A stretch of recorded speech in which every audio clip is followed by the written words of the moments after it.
दोस्तों एक टीवी तो खरीद लिया, महंगा सस्ता जैसे भी आपका बजट था, लेकिन उस टीवी के एक्सपीरियंस को एकदम और बढ़ाने के लिए lighting, cable management, sound bar, stabiliser, there are so many things, wall mount भी आजकल तरीकों के आने लग गए हैं। उन 5 एक्सेसरीज के बारे में मैं बताने वाला हूं जो आपको टीवी खरीदने के बाद जरूर कंसीडर करनी चाहिए अपने लिविंग रूम के सेटअप को जोरदार बनाने के लिए। और गेस्ट जब आएंगे तो ये कहें कि भाई क्या टीवी लगा है, क्या टीवी का सेटअप लगाया है, उसको बताने के लिए मैं आज यहाँ पे हूँ। मेरा नाम है उदय शर्मा, आप देख रहे हैं यूडी रावत। इस वीडियो में बात करे गए हर प्रोडक्ट के सजेशंस आपको व्यू प्रोडक्ट में मिल जाएंगे। उसके अलावा डिस्क्रिप्शन में डायरेक्ट लिंक भी दी गई होगी, वहां से जाके आप खरीद सकते हैं और अपने घर के एक्सपीरियंस, टीवी के एक्सपीरियंस को बढ़िया बना सकते हो। Let's start the video. सबसे पहले बात आती है साउंड बार्स की। दोस्तों देखो, टीवी आप आजकल ना इतने पतले पतले बनने लग गए हैं। 1-1 लाख रुपए की टीवी आप ले लेते हो, 50-50 हजार रुपए की टीवी ले लेते हो, 4K, 8K, neo QLED, mini LED, ये वो फलाना QNED, LG का ये वो, कितने भी अच्छे टीवी ले लो, स्पीकर्स के लिए स्पेस लिमिटेड होता है किसी टीवी के अंदर इनबिल्ट फ्रेम में, तो आपको बहुत ज़्यादा अच्छी आवाज़ नहीं मिल सकती। You have to buy a separate sound bar to connect it with your TV, ताकि आपका एक्सपीरियंस मस्त रहे। अब इस साउंड बार के कुछ अच्छे सजेशंस याद रखें। 5,000 रुपए से शुरू होकर 2 लाख रुपए तक जाते हैं फुल होम थिएटर सिस्टम्स के।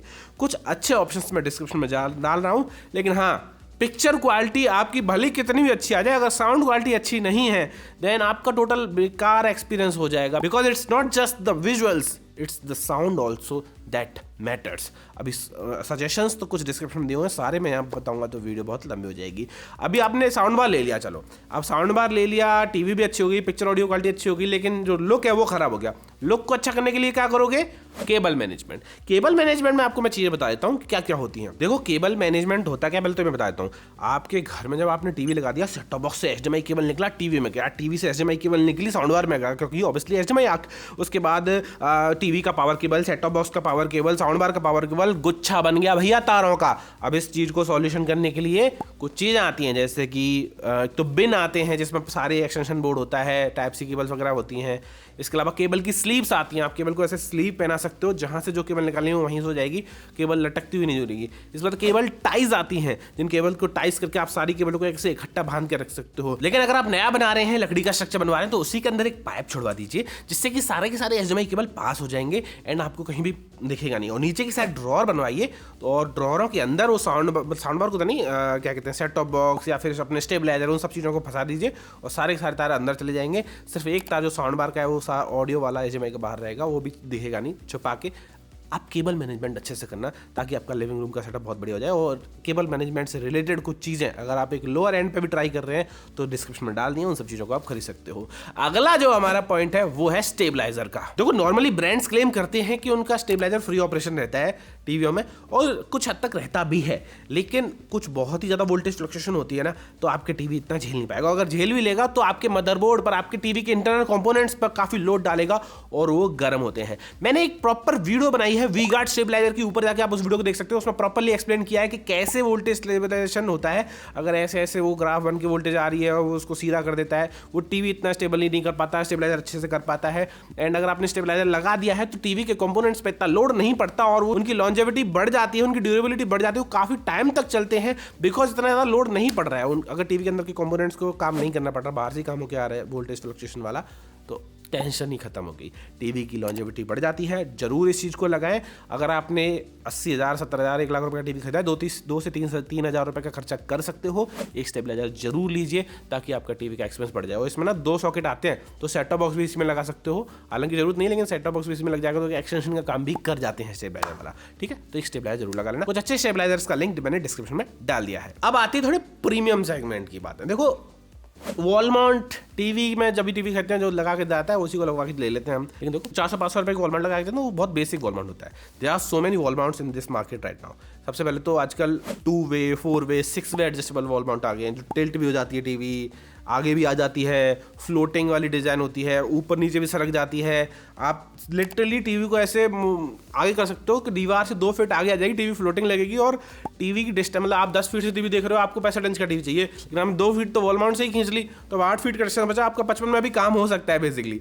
तो they are so many things in wall mounts category also, तो एक्सप्लोर कीजिए। कुछ अच्छे वॉल माउंट्स की लिंक भी डिस्क्रिप्शन में डालूंगा।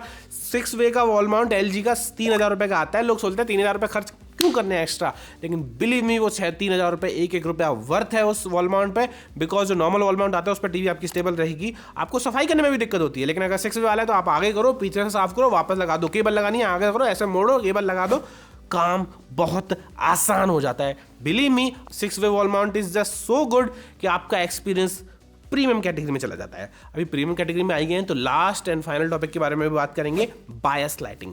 जिस लोगों को नहीं पता है कि बायस लाइटिंग होती क्या है, देखो 2 तरह की बायस लाइटिंग आती है, एक तो सिंक वाली, एक विदाउट सिंक वाली। चीपर ऑप्शन पड़ेगा 2-3 हज़ार 4 हज़ार रुपये में खर्च करना चाहते हो विदाउट सिंक वाली, और अगर अच्छा 7-8 हज़ार रुपये खर्च कर सकते हो तो सिंक वाली आएगी। विदाउट सिंक वाली में होता है कि टीवी के पीछे एक लाइट लग जाएगी जिसको आप अलेक्सा से या गूगल से या फिर एक फिक्स लाइट के रिमोट से भी कनेक्ट कर सकते हो, एंड लाल लाइट जलेगी, पीली लाइट जलेगी, या फिर RGB लाइट जलेगी, या फिर आपने कोई इफेक्ट डाल दिया फायर वाला, या फिर जैसे अभी अब हमारी टीवी देंगे, हमारी टीवी के पीछे लाइट्स लगी हुई हैं, ऐसा एक अच्छा सा एक्सपीरियंस आता है, टीवी का प्रीमियम लुक हो जाता है। अभी आप देखते हो ना तो आई स्ट्रेन भी कम पड़ता है, बिकॉज आप टीवी की तरफ फोकस जा रहा है, लेकिन नेचुरली टीवी के पीछे की लाइट पे भी फोकस जाता है एंड हमारी आई पे स्ट्रेन कम पड़ता है। अभी यही चीज़ थोड़ा सा और एडवांस लेवल पे आ गई है इन सिंक वाली, मतलब टीवी के अंदर अगर ब्लू दिख रहा है तो टीवी के पीछे भी ब्लू ही दिखेगा। टीवी के पीछे ग्रीन, इधर से रेड दिख रहा है, इधर से ग्रीन दिख रहा है, तो इधर से रेड पीछे लाइट दिखेगी, इधर से ग्रीन पीछे लाइट दिखेगी। फिलिप्स ह्यू के साथ सिंक आता है जो सैमसंग टीवी के साथ डायरेक्ट आ जाता है, या फिर और भी बहुत सारी टीवियों के साथ एक आप HDMI कनेक्टर बॉक्स वगैरह पूरा लगा लोगों के सेटअप कर सकते हो। GOVW इनकी भी लाइट आती है, L1 L2 L3 बहुत सारी प्रो लाइट सब तरह की, इनको आप खरीद सकते हो। इसके जरिए आपकी टीवी के वॉचिंग एक्सपीरियंस बायस लाइटिंग के जरिए बहुत नेक्स्ट लेवल जाता है, प्रीमियम हो जाता है। कोई भी घर में आएगा ये कहेगा वाह क्या मज़ा कर दिया। अगर आप न्यू टीवी का सेटअप बना रहे हो देन इन सब के लिए सॉकेट्स वगैरह सब करंट बिजली की व्यवस्था कर लेना, HDMI केबल्स वगैरह की व्यवस्था कर लेना, बिकॉज केबल मैनेजमेंट भी बहुत इंपॉर्टेंट है। ये कुछ 5 टॉपिक्स जो मैंने आपको कवर करके दिए हैं, मेरे हिसाब से सारे के सारे टॉपिक्स बहुत जरूरी हैं, क्योंकि आप 1 लाख रुपये का टीवी ले रहे हो, 5 से 10 हज़ार रुपये का खर्चा आएगा इसमें एक्स्ट्रा, लेकिन आपके टीवी का एक्सपीरियंस नेक्स्ट लेवल हो जाएगा एंड मज़ा ही आ जाएगा। और अगर मज़ा आ गया हो तो कमेंट करके जरूर बताना कि आपको ये वीडियो कैसी लगी, एंड कोई भी डिवाइस खरीदना हो जो मैंने इस वीडियो में सजेस्ट किया है, डिस्क्रिप्शन में डायरेक्ट लिंक दिया हुआ, वहाँ से आके आप खरीद सकते हो। मेरा नाम है उदय शर्मा, आप देख रहे थे video Rawat. Thank you for watching, bye bye.